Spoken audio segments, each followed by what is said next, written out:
ओम नमो भगवते वासुदेवाय नमः। स्वागत है आप सभी का मेरे राधे कृष्ण प्रजधाम यूट्यूब चैनल पर। योगिनी एकादशी की कथा। वर्ष भर में 24 एकादशियों के व्रत पड़ते हैं और जब पुरुषोत्तम मास या अधिक मास होता है तब कुल मिलाकर के 26 एकादशियाँ पड़ती हैं। आषाढ़ मास में 2 एकादशी आती हैं जिसे योगिनी और देवसेनी एकादशी के नाम से जाना जाता है।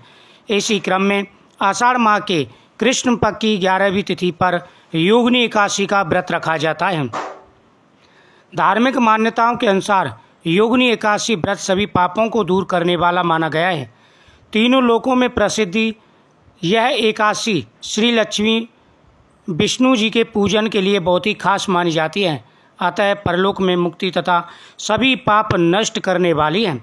भगवान श्री कृष्ण ने इस एकादशी के संबंध में कहा है कि योगिनी एकादशी का व्रत 88,000 ब्राह्मणों को भोजन कराने के बराबर फल देता है। शास्त्रों में इस एकादशी के व्रत के दिन उपवास रखने का बहुत अधिक महत्व होता है। मान्यता अनुसार एकादशी व्रत करने की इच्छा रखने वाले को दशमी के दिन से ही कुछ खास बातों का ध्यान रखकर एकादशी का व्रत विधि पूर्वक करना चाहिए, फिर द्वादशी को पारण करना चाहिए। यह एकादशी हर संकट से मुक्ति, उपद्रव, दरिद्र तथा पापों का नाश करने वाली मानी गई है। योगिनी एकादशी अधिक महत्वपूर्ण मानी गई है। यह सभी तरह की मनोकामना पूर्ण करने के लिए मोक्ष देने वाली तथा श्राप से मुक्ति दिलाने वाली है। योगिनी एकादशी व्रत की कथा के अनुसार स्वर्गधाम की अलकापुरी नामक नगरी में कुबेर नाम का एक राजा राज्य करता था। वह शिव भक्त था और प्रतिदिन शिव की पूजा किया करता था।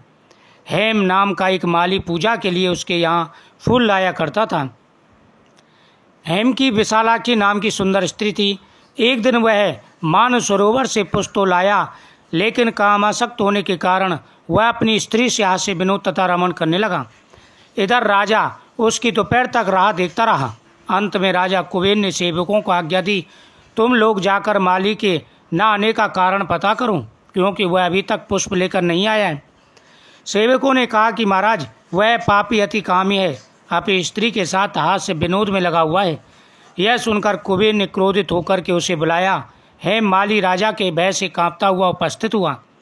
राजा कुबेर ने क्रोध में आकर कहा, रे पापी नीच, तूने मेरे परम पूजनीय ईश्वरों के भी ईश्वर श्री शिवजी महाराज का अनादर किया है, इसलिए मैं तुझे श्राप देता हूँ।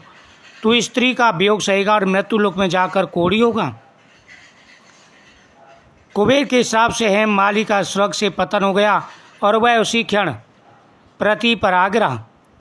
भूतल पर आते उसके शरीर में श्वेत कोढ़ हो गया। उसकी स्त्री भी उसी समय अंतर्ध्यान हो गई। मृत्युलोक में आकर माली ने महान दुख भोगे। भयानक जंगल में जाकर बिना अन्न और जल के भटकता रहा। रात्रि को निंदा भी नहीं आती थी, परंतु शिवजी की पूजा के प्रभाव से उसको अपने पिछले जन्म का ज्ञान था। घूमते घूमते एक दिन वह मार्कंडेय ऋषि के आश्रम में पहुंच गया। ऋषि को उसे देखकर की बड़ी दया आई। मार्कंडेय ऋषि के आश्रम में जाकर के उसने ऋषि के पैरों में गिर पड़ा। उसे देखकर मार्कंडेय ऋषि बोले, तुमने ऐसा कौन सा पाप किया है जिससे तेरी यह दशा हुई? हेम माली ने सारा वृतांत कह सुनाया। यह सुनकर ऋषि बोले, निश्चित ही तूने मेरे सम्मुख सत्य वचन कहे थे, इसलिए तेरे उद्धार के लिए मैं एक व्रत बताता हूँ। यदि तू आषाढ़ मास के कृष्ण पक्ष की योगिनी नामक एकादशी का विधि पूर्वक व्रत करेगा तो तेरे सब पाप नष्ट हो जाएंगे। यह सुनकर हेम माली ने अत्यंत प्रसन्न होकर मुनि को साष्टांग प्रणाम किया और फिर आकर के उसने व्रत किया। हेम माली ने मुनि के कथानुसार योगिनी एकादशी का व्रत किया। इस व्रत के प्रभाव से वह अपने पुराने स्वरूप में आ गया, अपनी स्त्री के साथ सुख भोगने लगा। अतः इस व्रत को करने से सभी पापों का नाश हो जाता है। जो व्यक्ति नियम पूर्वक यह व्रत करता है और द्वादशी के दिन भगवान को भोग लगा करके तुलसी पत्र का सेवन करता है, उसका यह व्रत पूर्ण माना जाता है। भगवान प्रसन्न होकर के उसकी मनोकामना पूरी करते हैं। धन बढ़ता है, सुख समृद्धि बढ़ती है और जीवन में आ रहे सारे कष्ट दूर हो जाते हैं। इस कथा के श्रवण मात्र से ही व्यक्ति को 1000 गोदान का फल प्राप्त होता है। सभी को एकादशी का व्रत अवश्य करना चाहिए। इस दिन ओम नमो भगवते वासुदेवाय नमः मंत्र का ज़्यादा से ज़्यादा जाप करें।